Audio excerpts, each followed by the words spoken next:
Okay, so let's start from Thank the you. beginning. Arsenal scored 2 goals through set plays. As usual, a lot of their goals come through set plays. If not for that, the score would have been 1-0. So all I'm saying is that they got fortunate here, but when they play other teams, they can't miss as many chances as they had in this game. They had tons of chances with Saka. They isolated the wings on Real Madrid. Clearly, Real Madrid can't handle teams that have wing. Real Madrid has no press. Also, Arsenal's meeting a team that doesn't have a press, so they're going to have tougher challenges. But for now, it looks good. I don't know if Real Madrid can come back. But let's go back to this idea of Real Madrid's non-existing midfield. This has been a problem for them all year, and they don't have any creative play. They don't build up to score. They don't even have a plan. The only way they score usually is on the break, and they try to put it center to Mbappe, who misses most of the time, actually. What's your thoughts, Afolabi? Yeah, I quite agree with you. The Real Madrid's midfield is non-existent. It's aging. Modric and Camavinga against the likes of Thomas Partey, Martin Odegaard, and Declan Rice. It was a mismatch. Those trio for Arsenal have played together all season. They understand each other's game, and there's a variety. Declan Rice is like the DM. Partey battles in the midfield and tries to press and win ball, and then the imagination and the invention comes from Martin Odegaard. So the chemistry is there, and Madrid didn't have that. They were playing like individuals. And with someone like Bellingham is more of a work rate midfielder. He doesn't really have the guile to unlock defenses. So he couldn't, with the likes of Modric. He was even playing like a defender. He was isolated in midfield. He was so far back in the... and then if you go to their defense, the likes of Alaba and Rudiger, they have the spine of that team is aging. They need to bring in a lot of youth in that team to revitalize that team. It's really affecting them. The team now I understand why Barcelona has scored like 9 goals in them this year in both games. Also, they don't press. Real Madrid doesn't press. They don't do anything. The only thing that they do is try to rely on their speed.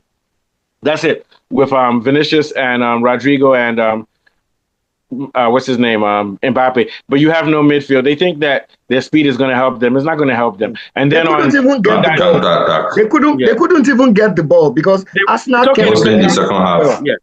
When they were scoring last year, they had Cruz who could sit back. They have nobody this year. This team is rubbish. And let me tell you, I'm so glad because everybody who thinks that Mbappe is a magic pill, everybody was like, oh, this team is going to be great. I don't know why they got that guy. They could have gotten a midfielder, they should have gotten a creative midfielder this year. They don't need Mbappe. Mbappe is absolutely useless. What are your thoughts, Kunle?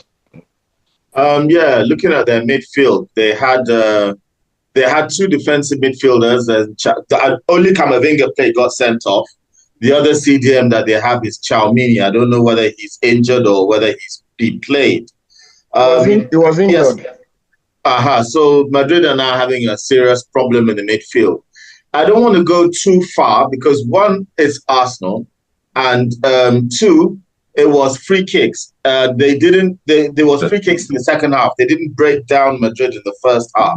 Yeah. 2 free kicks. They only really broke them down once for the 3rd goal. That was the only time that they broke them down. But by then, they were already a demoralized side. And I'm not sure whether the red card had come at the point in which that extra goal came. So bearing that in mind, and also that they were playing away from home, and I've seen Madrid come back from such games. Oh, but they've never come back from 5-0. I don't think Arsenal are going to win this Champions League, but they very easily could get through and get past Madrid.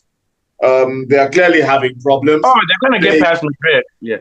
They sort of pick the team the way an 8-year-old would pick it. What's the most exciting player? And they didn't look at the rest of their squad. Modric is almost as old as we are. I mean, come on. They do need to get a younger, creative midfielder. I mean, he's doing very well for his age. He's already started losing teeth. Yes, I mean, for a team like Madrid, I'd have thought they would have looked for something in the Brazilian market, upcoming shining number 10. But Brazil is having problems getting players in that position, which is very unlike them. And maybe that's the reason before he went to Bayern Munich or something like that. Because there are 10s around. There are players around that can take up that position. But Madrid do need to revamp their midfield. They've got enough CDMs, but they've not. But either they need to change their style to suit. What about the defense? Well, they only got Arsenal only broke that defense once. I mean, I'm not. Anybody can. No. Actually, it was twice. In the first half, it was twice. Saka broke them up a lot. Yes, twice. It was Courtois that saved them from a slaughtering. There were so many cutbacks. Well, I think that they were demoralized in the second half after the free kick. So I'll give them that. But I don't think I don't know whether they're going to bounce back from this to do well. But Madrid do have that reputation of doing that. Means, you know what? They have to win 4-0. They have to score 4 goals. No, they just need to score 3. Just 3 goals and then it's penalties. They don't need to score 4. But and then not give up any goals. I don't know. I think they have a 30% chance of winning. I don't think that. I to be honest, I sort of don't think they're going to do it. But I never thought Madrid or Arsenal I'm so glad. You know why I'm so glad? Because they won't be able to get revenge on Barcelona. Remember what I told you at Falabi that Barcelona has been beating them too many times. So that I think also Arsenal's biggest. Let them go. Arsenal's biggest problem are its fans. They don't support their coach. They don't get behind their coach. They've been shouting Arteta out all season. And that's the main reason why Arsenal are failing right now, because their fans don't get behind them. When their fans decide to get behind them, but the real reason Arsenal's losing, 2 reasons. They don't have a center forward, and second of all, they don't press. They don't press. That's why they're losing, because they don't have a center forward and they don't press. If they had a center forward yesterday, in the first half, the score would have been 6-0 yesterday if they had a center forward.